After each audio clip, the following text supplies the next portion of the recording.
오늘 우리들에게 주신 하나님의 말씀, 신약성경 야고보서 5장 1절부터 6절까지 말씀입니다.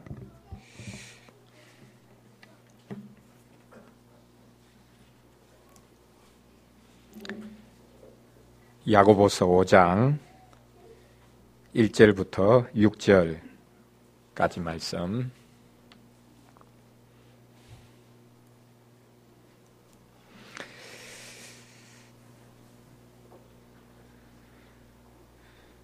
우리에게 주신 복음의 말씀입니다. 들으라 부한자들아, 너희에게 임할 고생으로 말미암아 울고 통곡하라. 너희 재물은 썩었고 너희 옷은 좀 먹었으며 너희 금과 은은 녹이 슬었으니 이 녹이 너희에게 증거가 되며 불같이 너희 살을 먹으리라. 너희가 말세에 재물을 쌓았도다. 보라, 너희 밭에서 추수한 품꾼에게 주지 아니한 삭시 소리 지르며 그 추수한 자의 우는 소리가 만군의 주의 귀에 들렸느니라.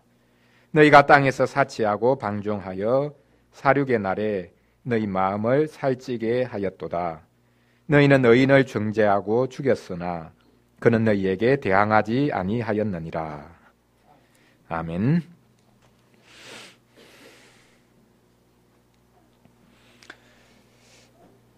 아직도 우리 사회에서 다이어트 열풍이 시들지 않는 분위기입니다. 지나치게 다이어트를 하다가 몸에 무리가 가서 건강을 망치는 경우가 종종 있음에도 불구하고 말입니다.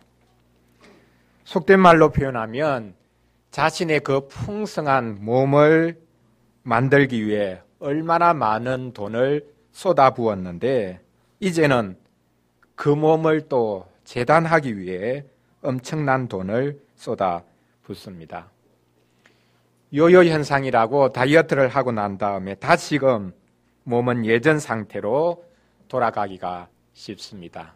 또다시 다이어트를 계획해야 합니다. 거의 전쟁 수준입니다. 이 모든 것은 우리 사회의 몸매에 대한 그릇된 환상에 사로잡혀 있기 때문입니다. 여자는 허리가 모름지기 가늘어야 된다느니 또한 남자는 식스팩을 가져야 된다느니 이런 잘못된 생각들을 하고 있습니다. 정말 다이어트를 해야 될 사람들이 따로 있습니다. 오늘 본문에서는 바로 이렇게 다이어트를 해야 될 사람들을 우리에게 소개해주고 있습니다. 다름 아닌 부자들입니다. 부자들이 자신들의 몸매를 다이어트해야 한다는 말이 아닙니다. 부자들은 잘 먹음에도 불구하고 좋은 것을 먹음에도 불구하고 몸매 관리를 너무나 잘하기 때문에 몸매 때문에 다이어트를 할 이유는 없습니다. 그러면 무엇 때문에 다이어트를 해야 한다는 말이겠습니까?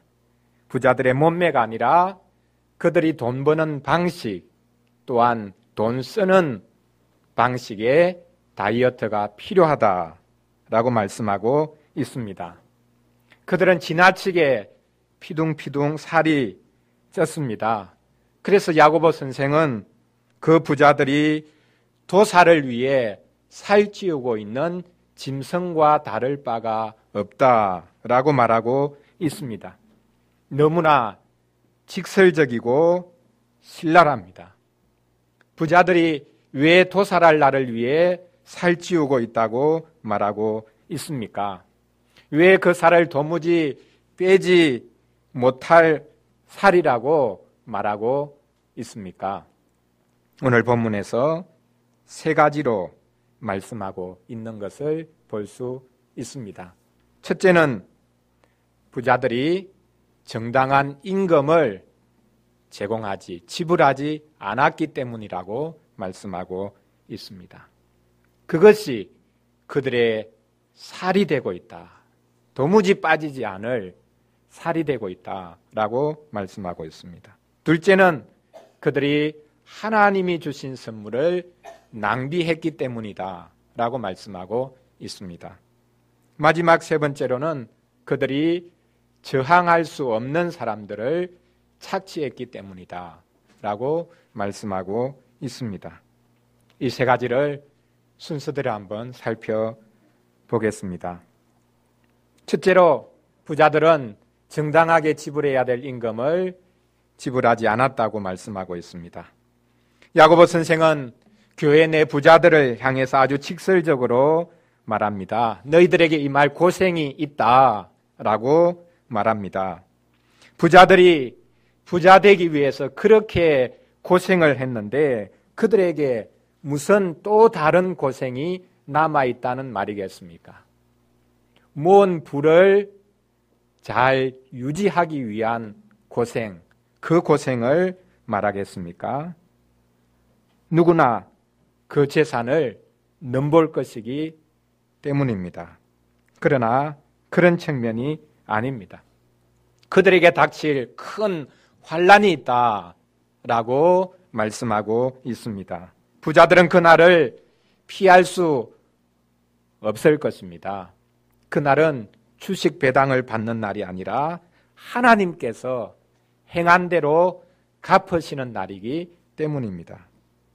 부자들에게 닥칠 이 고생은 구약 선지서에서 여러 번 반복적으로 언급된 바 있습니다. 이사야서에서도 나오는데 하나님의 백성들의 원수였던 바벨론, 블레셋, 또한 모압이 순서적으로 언급되면서 그들에게 임할 파멸 또한 파괴에 관해서 생생하게 그리고 있습니다. 이사야 후반부로 가보면 하나님께서 이 원수들과 대적들로 인해 고난받는 자기 백성들을 신원해 주실 것을 보여주고 있습니다. 문제는 이 신원의 날에 하나님을 전심으로 의지하지 않고 자기 욕심에 사로잡혀 있었던 하나님의 백성들조차 원수들에게 임한 바로 그 파멸과 파괴가 임하게 될 것이라고 말씀하고 있다는 사실입니다. 부자들이 이렇게 파멸과 파괴를 당할 수밖에 없는 이유를 4절에서 먼저 언급하고 있습니다. 보라, 너희 밭에서 추수한 품꾼에게 주지 아니한 삭시 소리 지르며 그 추수한 자의 우는 소리가 만군의 주의 귀에 들렸느니라. 이것은 하나님께서 처음부터 자기 백성들에게 말씀하셨던 바입니다. 신명기 24장 14절에서 말씀합니다. 공궁하고 비난한 품꾼은 너희 형제든지 내 땅 성문 안에 우거하는 객이든지 그를 학대하지 말며 그 품삯을 당일에 주고 해진 후까지 미루지 말라. 이는 그가 가난함으로 그 품삯을 간절히 바람이라. 그가 너를 여호와께 호소하지 않게 하라. 그렇지 않으면 그것이 내게 죄가 될 것임이라. 당시에는 일당으로 돈을 받았습니다. 품삯을 받았습니다. 그 일당을 받지 못하면 그 일꾼의 가족은 그날 굶고 잠자리에 들어야 됩니다. 그리고 아침에 일어나서도 아무것도 먹지 못한 채 그 아침을 또한 맞아야 합니다.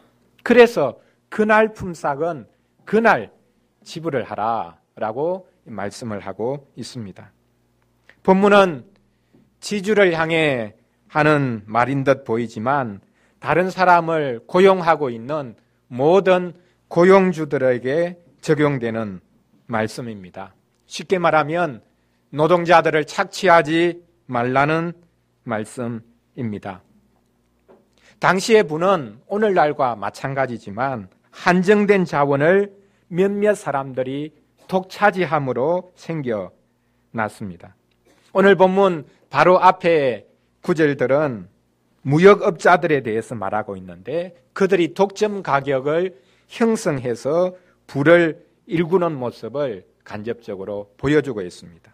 그리고 오늘 본문은 지주들에 관해 말씀하고 있는데 소작농들을 착취해서 자신의 부를 일구고 있는 모습을 보여주고 있습니다. 이 말씀을 현대의 비정규직 문제에 적용하면 어떻게 되겠습니까? 비정규직은 정규직과 똑같은 일을 함에도 불구하고 월급의 채 절반도 받지 못하는 상황에 있습니다. 고용주들은 회사의 생존, 더 나아가 회사의 경쟁력을 위해서라면 고용 유연화가 필요하다라고 늘 주장하곤 합니다. 고용 유연화는 한마디로 말하면 노동자들을 쉽게 잘라내야 된다라는 주장입니다. 한 사람을 채용하는 것이 얼마나 큰 비용을 치러야 되는 것인가라는 것을 모르지 않습니다. 회사나 기업이 이제는 성장은커녕 생존을 위해 몸부림쳐야 하는 상황임을 우리가 또한 모르지 않습니다. 하지만 성경에서는 말씀하고 있습니다. 너희가 종으로 생활한 것을 기억하라. 그 종으로부터 해방되었으니 너희도 너희 주위에 고아와 가부와 나그네와 이방인을 돌보라 라고 말씀하셨습니다. 성장이 무엇입니까? 성장은 다른 것이 아니라 노동자를 한 사람이라도 더 고용하는 것이 성장입니다.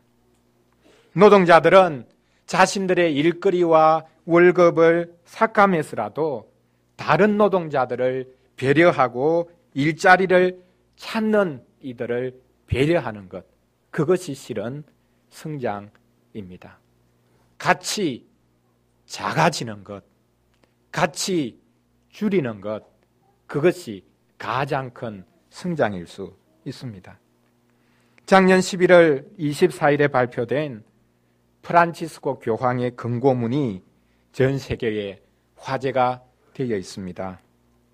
교황은 오늘날 세계가 직면한 몇 가지 도전을 언급하면서 특별히 경제 문제를 아주 신랄하게 지적했습니다.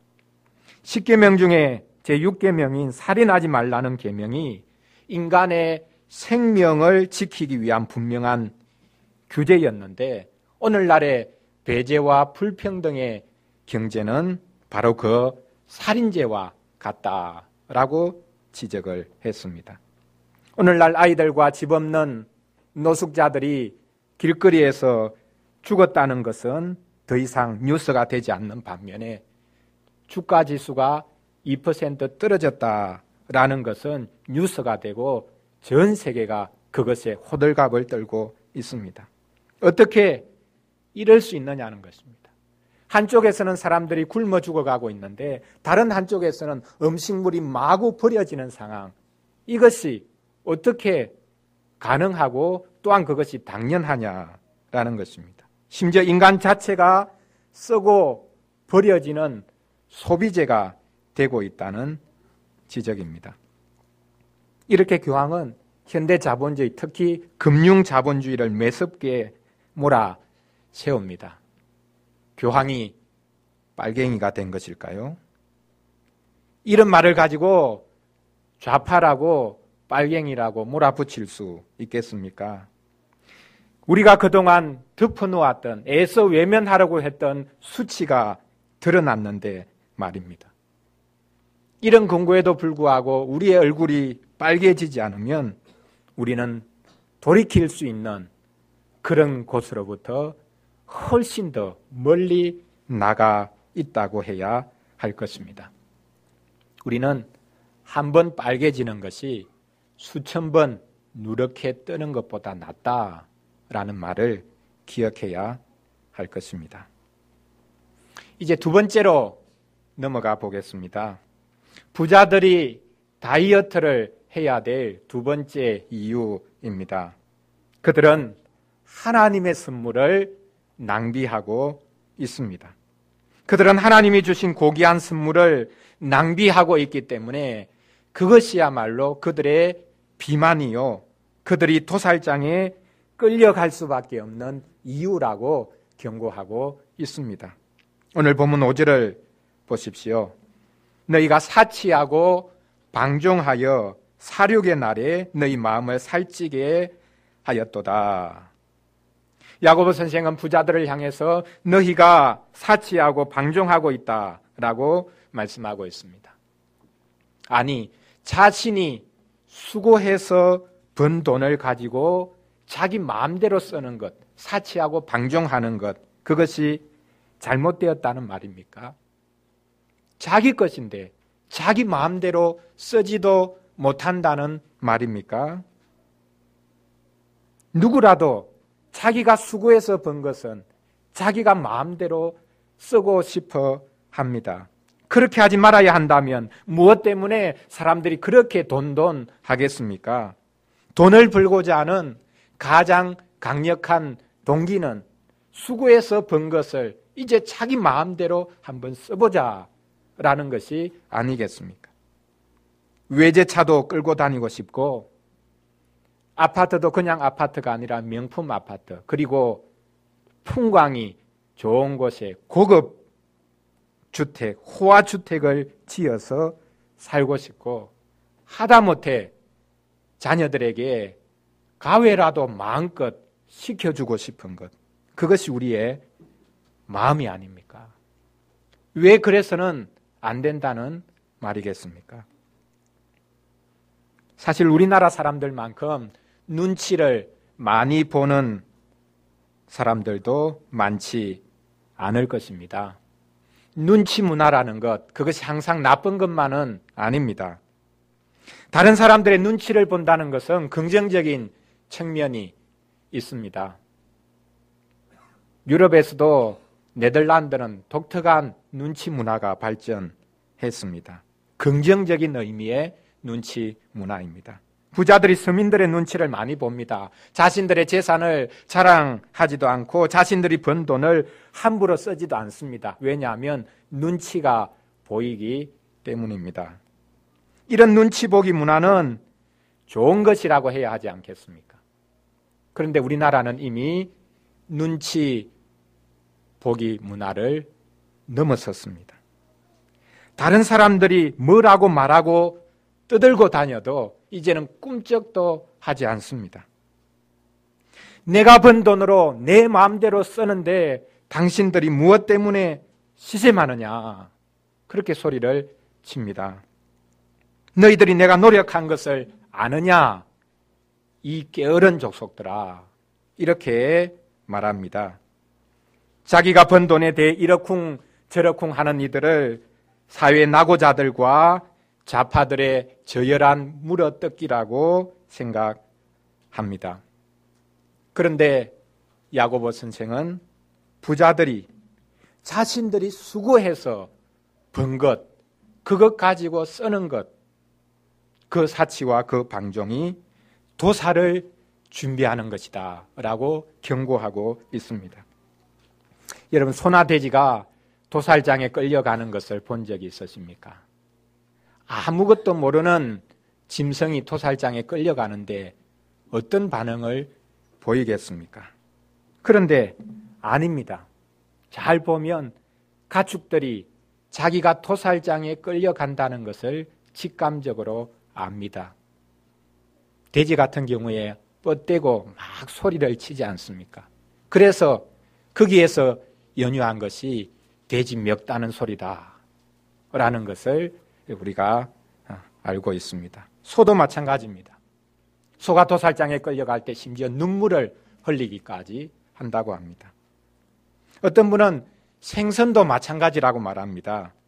우리는 바닷가에 가서 화르를 회로 떠서 즉시로 먹는 것, 그게 싱싱해서 제일 좋다라고 생각하는데 그렇지 않다는 말이 있습니다. 생선을 잡아서 죽이면 그 순간에 이 생선살이 바짝 긴장을 한다는 것입니다. 그러니까 생선을 죽여서 즉시로 먹으면 사람 건강에 좋지 않다. 오히려 서너 시간 지나고 나면 이 생선살이 긴장이 풀려가지고 부드러워질 뿐만 아니라 사람에게도 훨씬 좋다 그런 말이 있습니다. 짐승이라도 도살장에 끌려가는 것, 그것을 무척이나 싫어합니다. 그런데 이 도살장에 끌려가는 것이 짐승이 아니라 사람이라면 어떻겠습니까? 우리는 유대인들이 600만 명이나 도살장에 끌려가듯이 끌려가서 학살된 것을 알고 있습니다. 아우슈비츠 수용소를 연상할 수 있습니다. 왜 야고보 선생이 이렇게까지 끔찍한 표현을 씁니까? 이 도살할 날, 이 날도 그냥 지어낸 이야기는 아닙니다. 구약 선지서에서는 여호와의 날이 종종 등장하는데 하나님께서 악한 자들을 심판하시는 날입니다. 그 날이 바로 도살의 날이다라고 말씀하고 있습니다. 악한 자들을 하나님께서 심판하시는 것, 도살하듯이 도살장으로 끌어가시는 것, 그것은 하나님을 소망하는 자기 백성들을 신원해 주시기 위함입니다. 하나님의 백성들이 당한 고난 또한 그들의 억울함을 신원해 주십니다. 그러므로 심판의 다른 쪽에는 신원이 있습니다. 심판과 신원은 항상 같이 갑니다. 부자들이 도살을 피할 수 없는 것은 그들이 사치하고 방종했기 때문입니다. 사치하고 방종한 이들 부자는 일반적인 세상 부자들을 말하는 것이 아니라 실은 하나님의 백성들을 가리킵니다. 믿지 않았을 때 부자로 살면서 사치하고 방종하는 것, 그것을 누가 뭐라고 하겠습니까? 그런데 이들 중 일부가 예수님을 믿게 되었습니다. 예수님의 부요함을 그들이 힘입었다는 말입니다. 그럼에도 불구하고 그들은 여전히 자신이 가지고 있는 부를 절대적인 것으로 생각합니다. 쉽게 말하면 하나님께서 주신 선물들, 하나님께서 주신 온전하고 좋은 선물들은 대수롭지 않게 생각하고 있습니다. 부자들의 문제는 재물 자체가 아니라 하나님께서 주신 선물을 자신의 절대적인 소유라고 생각하는 것에 있습니다. 그러므로 사치와 방종은 도덕적인 문제이거니와 동시에 하나님께서 주신 선물을 무시하고, 아니 하나님께서 주신 선물을 남용하는 죄악, 그 선물을 주신 하나님을 무시하고 대항하는 죄악인 것을 알 수 있습니다. 야고보 선생이 1장에서 이미 말한 바가 있습니다. 내 사랑하는 형제들아, 속지 말라. 온갖 좋은 선물과 좋은 은사와 온전한 선물이 다 위로부터 빛들의 아버지께로부터 내려오나니 그는 변함도 없으시고 회전하는 그림자도 없으시니라. 우리는 모든 부요함이 이 땅에서 캐낼 수 있고 사람들로부터 얻어낼 수 있다. 내가 빼앗아서라도 얻어낼 수 있다라고 생각합니다. 하지만 좋은 것은, 온전한 것은 오직 위로부터 내려옵니다. 부자들의 소유도 소위 다른 사람에게서 빼앗은 것인지 모르겠지만 그것조차도 위로부터 내려온 것입니다. 부자들은 하나님께서 주신 이 부요함을 자기 정욕을 위해서 쓰고 있습니다. 하나님의 선물을 무작정 낭비하고 있습니다. 자신의 부요함을 낭비하는 것이 아니라 하나님의 선물을 낭비하고 있습니다. 많은 이들과 더불어서 나누어 쓰라고 주신 하나님의 선물을 자기 혼자 독차지하고 자기 혼자 쓰겠다고 함으로 하나님의 선물을 낭비하고 있는 것입니다. 이제 마지막 다이어트가 필요한 부분으로 가보겠습니다. 다시 한 번 더 착취의 문제가 언급됩니다. 부자들은 저항할 수 없는 사람들을 착취했기 때문에 이것이 그들의 비만이라고 말씀하고 있습니다. 그것 때문에 그들은 도살을 피할 수 없다라고 말씀하고 있습니다. 오늘 본문 마지막 절 6절을 한번 보시기 바랍니다. 너희는 의인을 정죄하고 죽였으나 그는 너희에게 대항하지 아니하였느니라. 부자들이 의인을 정죄하고 죽였다고 말씀하고 있습니다. 이 의인이 누구겠습니까? 여기서 말하는 의인은 단수입니다. 단 한 사람의 의인입니다. 그러면 우리는 금방 의인이신 예수 그리스도를 머릿속에 떠올릴 것입니다. 예수님이 유대인들에게 정죄당하고 또한 십자가에 달려 죽으셨으니 말입니다.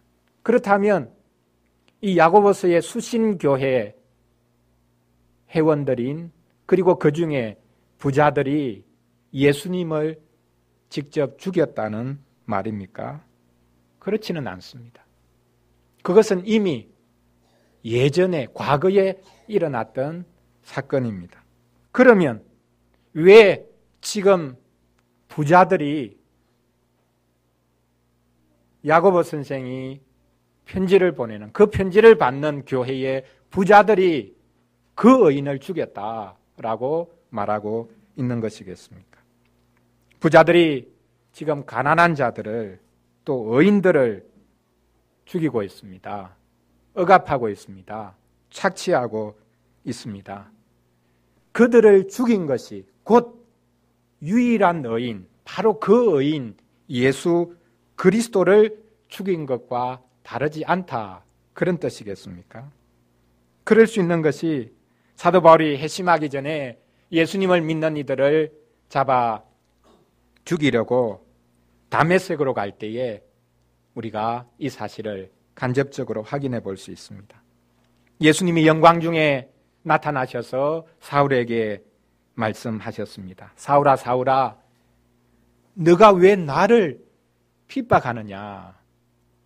사울은 예수님의 얼굴을 한 번도 보지 못했을 가능성이 큽니다. 그리고 그는 지금 예수님을 핍박하는 것이 아니라 예수님은 이미 죽으셨고 부활하셨고 하늘나라에 가 계시지요.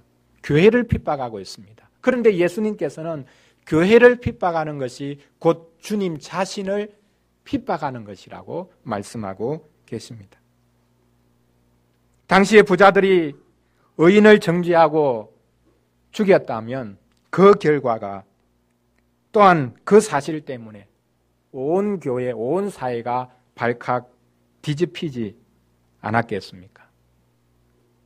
그렇다면 이 살인은 또 이 억압은 아주 교묘한 살인, 교묘한 착취일 가능성이 큽니다. 즉 부자들이 백주대낮에 몽둥이로 의인을 패서 죽인 것이 아닙니다. 청부업자들을 동원해서 교묘하게 죽였을 수도 있습니다. 최근 우리나라에 있었다는 염전 노예처럼 교묘하게 노예처럼 팔아먹었을 수도 있습니다. 고용주는 노동자를 교묘하게 죽일 수 있습니다. 예를 들어 고용주가 사업체에 안전장치를 제대로 하지 않는 것, 그것도 교묘한 살인이라고 말할 수 있습니다.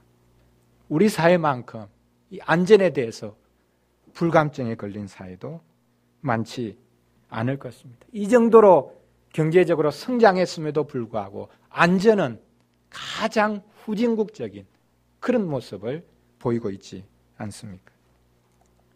부자들이 가난한 의인을 정죄하고 죽였다면 무엇 때문에 그렇게까지 할 수 있었겠습니까?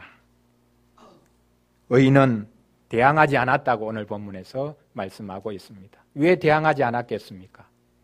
대항해 본들 오히려 더 크게 보복을 당하니까 대항하지 않았을 것입니다. 노동자들이 노조를 결성하는 이유도 바로 여기에 있을 것입니다. 개인적으로 고용주를 상대하면 판판이 깨지기 때문입니다. 고용주들은 노동자들을 일일이 개인적으로 상대해서 깨어버립니다. 그걸 각계격파라고 부릅니다. 그래서 노조가 결성되고 노조는 항상 과격해질 수밖에 없습니다. 고용주와 노동자가 서로 적대적이 됩니다. 이런 상황에서 믿는 고용주는 또한 믿는 노동자는 어떻게 해야 하겠습니까? 정죄당하고 죽는 노동자, 또 가난한 사람이 부자를 상대해서 대항하지 말아야 된다. 고용주를 향해서 대항하지 말아야 된다라는 것. 이것은 부자와 또한 체제를 옹호하기 위한 선전술에 불과하다고 말할 이들이 있을 것입니다. 기독교는 처음부터 체제 옹호적이었고 부자 옹호 종교였다라고 말입니다. 아닙니다. 신자는 그리스도를 따르는 사람들이기 때문에 대항하지 않습니다. 힘이 없기 때문에 아닙니다. 때를 지켜보겠다 그런 생각 때문도 아닙니다. 그리스도를 따르는 사람들이기 때문에 그리스도를 따르기 때문에 대항하지 않습니다. 베드로전서 2장 23절에서 기록하고 있듯이 주님은 욕을 당하시되 맞대어 욕하지 아니하시고 고난을 당하시되 위협하지 아니하시고 오직 공의로 심판하시는 이에게 부탁하시며 친히 나무에 달려 그 몸으로 우리 죄를 담당하셨습니다. 우리는 인류 역사의 새벽에 이미 의인이 무력하게 죽는 장면을 볼 수 있습니다. 우리가 너무나 잘 아는 가인과 아벨의 이야기입니다. 놀라운 것은 아벨이 무력하게 죽었지만 그의 피소리가 땅에서부터 하늘에 호소했다는 사실입니다. 히브리서 11장 4절에서 말씀합니다. 믿음으로 아벨은 가인보다 더 나은 제사를 하나님께 드림으로 의로운 자라 하시는 증거를 얻었으니 하나님이 그 예물에 대하여 정언하심이라. 그가 죽었으나 그 믿음으로서 지금도 말하느니라. 의인은 살아서도 말하기도 하지만 죽어서까지도 말합니다.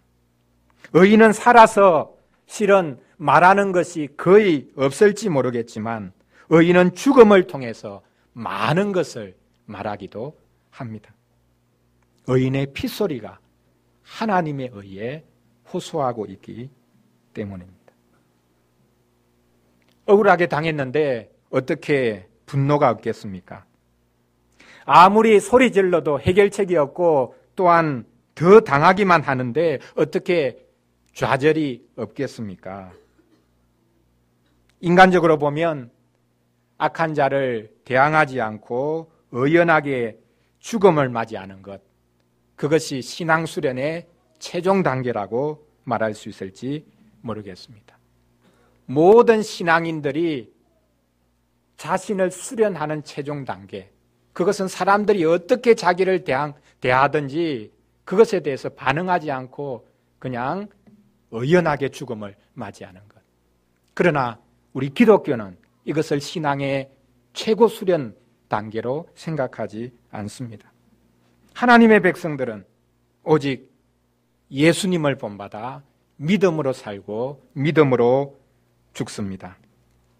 예수님도 고뇌하고 고통하고 탄식하고 통곡하셨지만 악한 자들을 대항하지 않으시고 또한 원수들을 하나님의 손에 맡기셨습니다. 친히 하실 수 있는 분이 하나님의 손에 모든 것을 맡기셨습니다. 이것이 바로 예수님이라면 어떻게 하셨을까라는 것의 핵심입니다. 이것이 바로 그리스도를 본받아의 핵심입니다. 예수님을 본받는 삶의 핵심은 예수님처럼 악한 자들을 대항하지 않고 악을 악으로 갚지 않고 원수 갚는 것을 하나님의 손에 맡기는 것입니다. 부자들은 이렇게 대항할 수 없는 대항하지 않는 이들을 정죄하고 죽였기 때문에 도살의 날을 피할 수 없을 것입니다. 사랑하는 성도 여러분, 오늘 우리는 교회 안에 세상이 들어와서 이미 하나님의 백성이 되었음에도 불구하고 부자 형제가 가난한 형제를 착취하고 정죄하고 심지어 죽이는 모습마저 보았습니다. 부자들은 그리스도로 인해 부유해졌음에도 불구하고 여전히 자신의 욕심을 내려놓지 못하고 있습니다. 노동자들의 품삯을 속입니다. 기업을 경영하기 위해서는 항상 여유 자본이 있어야 되고 더 나아가 기업을 방어하기 위해서는 더더욱 그래야 된다라고 생각합니다. 부자들은 하나님께서 주신 귀한 선물들을 낭비합니다. 가진 것이 많다고 나눌 수 있는 것이 아닙니다. 심지어 부자들은 의인을 정죄하고 죽입니다. 자신이 의롭다라는 것을 증명해 보이기 위해서 의를 소리치는 이들을 없애는 것, 그것을 당연하게 생각합니다. 오늘 본문은 악덕 사채업자들이나 소상인들을 등쳐먹는 깡패들이나 더 나아가서 대기업 오너들에게 적용되는 말씀이겠습니까? 자신들의 왕국만을 건설하려는 이들, 그들이 오늘 말씀의 대상이겠습니까? 우리는 여기에서 다 제외되겠습니까? 우리 또한 우리가 쌓은 작은 왕국 안에서 다 부자들이요. 또한 우리보다 더 작은 이들을 착취하고 있는 것은 아닙니까?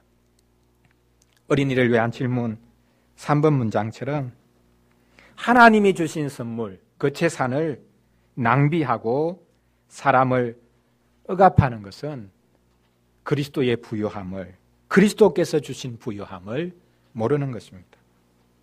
그런 이들을 기다리고 있는 것이 바로 도살의 날입니다.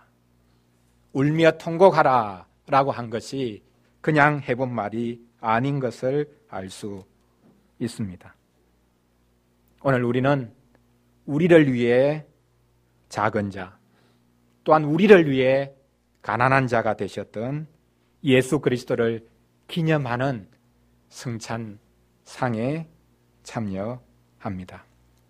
고린도후서 8장 9절 말씀을 기억하시기를 바랍니다. 우리 주 예수 그리스도의 은혜를 너희가 알거니와 부요하신 이로서 너희를 위하여 가난하게 되심은 그의 가난함으로 말미암아 너희를 부요하게 하려 하심이라. 아무것도 부족함이 없는 부요하신 분이 우리를 위해서 가난하게 되셨습니다. 우리를 부요케 하시기 위함이었습니다. 이 성찬식이 부요하게 보이지 않으면 이 세상의 어떤 기름진 식탁보다 더 풍성한 식탁이라는 것이 보이지 않으면 우리는 이미 세상적으로 너무나 부요해진 자들입니다. 도살할 날을 위해 살찌우고 있는 오늘 말씀의 부자들과 하나도 다르지 않은 자들일 것입니다. 성찬은 작은 자들의 식탁입니다. 성찬상은 가난한 자들을 위한 식탁입니다. 의에 줄이고 목마른 자들에게 베풀어진 풍성한 주님의 식탁입니다. 그리스도를 이 시간 먹고 마심으로 그리스도로 인해 부요해지시기를 바랍니다. 부자들에 대한 판단은 하나님께 맡기고 오늘 그리스도로 인해 부요해지시기를 바랍니다. 이제 새로운 종류의 부요함이 우리 앞에 펼쳐지고 있습니다.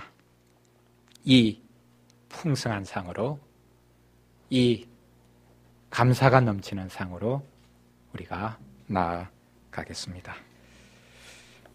찬송하겠습니다.